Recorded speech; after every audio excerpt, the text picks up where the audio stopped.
जी, अस्सलाम वालेकुम and you are watching Mughals art of cooking. कैसे हैं सब फ्रेंड्स? जी, तो रमज़ान को एक्साइटेड बनाने के लिए हम बनाने जा रहे हैं मज़ेदार सी चिकन कचौरी। तो चलिए स्टार्ट करते हैं रेसिपी को बनाना।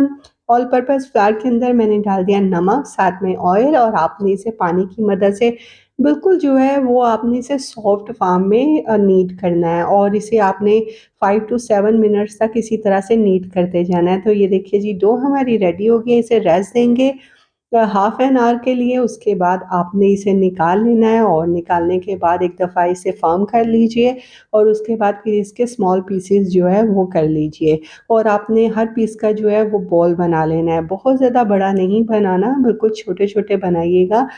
उसके बाद बॉल्स को भी हमने 30 मिनट के लिए रेस्ट देना है। फिर हमें चाहिए घी, उसके अंदर हम डालेंगे ऑल पर्पस फ्लावर और हमने एक स्लरी बनानी है। स्लरी जो है वो बहुत ज़्यादा थिक नहीं होनी चाहिए, ये देखिए इस तरह से।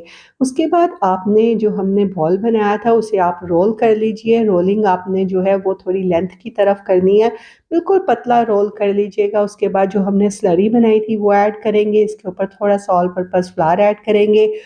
दोनों साइड से इस तरह से फ़ोल्ड कर दीजिएगा। उसके बाद अगेन स्लरी लगाते हुए आपने इसके जो साइड्स के कॉर्नर्स हैं उनको भी आपने फ़ोल्ड कर लेना है।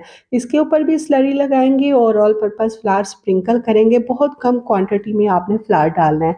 सारे आपने इसी तरह से बॉल्स के बना लेने हैं ये सारे पेड़े और उसके बाद आपने इसे रेस्ट देना है 30 मिनट्स के लिए और फिर हम इसकी असेंबलिंग स्टार्ट करेंगे। बहुत ज़्यादा लेयर देने की ज़रूरत नहीं है, इसी में बहुत अच्छी लेयर आ जाएगी। तब तक हमने ऑयल के अंदर डाल दिया है अनियन चॉप किया हुआ, नमक, सॉल्ट और सब चीज़ें डाल के आपने इसको सौते कर लेना है। फिर हमने इसके अंदर डालना है बॉयल किया हुआ चिकन, इसे मैंने शेड कर लिया था। उसके बाद ये देखिए इसे भी थोड़ा-सा फ्राई कर लीजिएगा। फ्लेवर आप अपनी मर्ज़ी से मेंटेन कर सकती हैं और उसके बाद हमने इसको अच्छे से जो है मिक्स करने के बाद हमने जो बनाए थे ये आपने जो है थोड़ा ड्राई रखना है।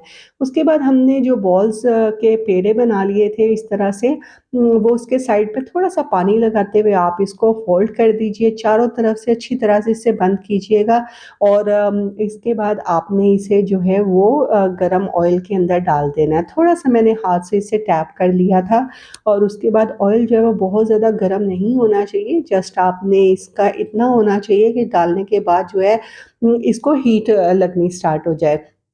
और बिल्कुल आपने स्लो फ्लेम पे इसे कुक करना है, आपने जल्दी नहीं करनी।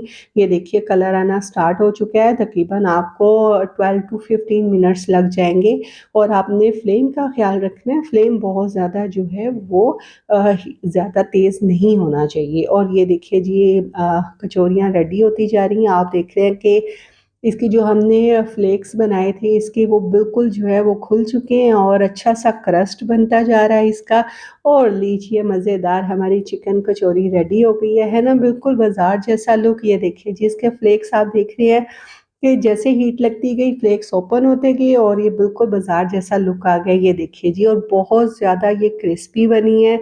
आप भी इसे ज़रूर ट्राई कीजिएगा। रमज़ान स्पेशल चिकन कचौरी घर पे बना के एन्जॉय कीजिएगा। मिलते हैं न्यू रेसिपी के साथ, टिल देन अल्लाह निगहबान।